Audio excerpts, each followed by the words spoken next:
Welcome friends. Today we will be doing a small-scale simple isolation of elemental iodine from over-the-counter tincture of iodine.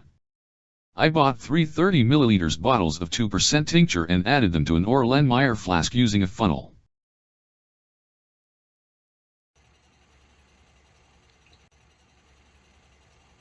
I got it stirring and then added a teaspoon of sodium hydroxide.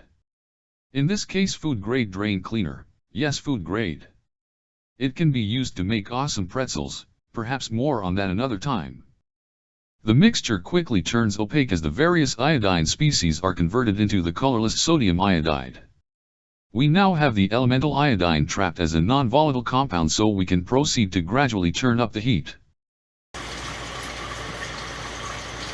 What we are doing is boiling off the alcohol fraction and most of the original water.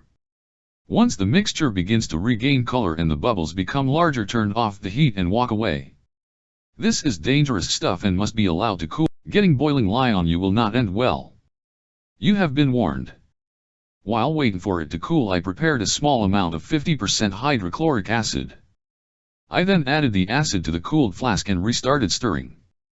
After this I oxidized the iodide to iodine using about 150 milliliters of 3% hydrogen peroxide and then filled the flask with cold water.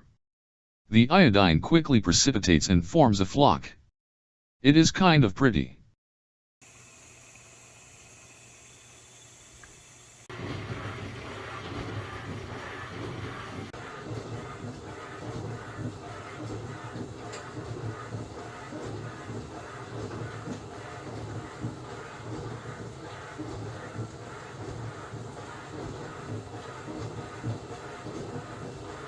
I then cooled the flask on ice and filtered the mixture using a coffee filter.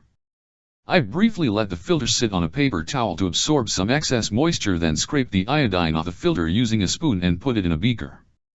The obtained wet solid was then covered with a couple layers of paper towel and briefly heated to drive off any residual moisture.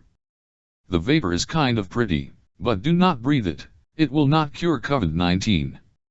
Once cooled again, I broke the lump up into chunks before tightly sealing it in a bottle.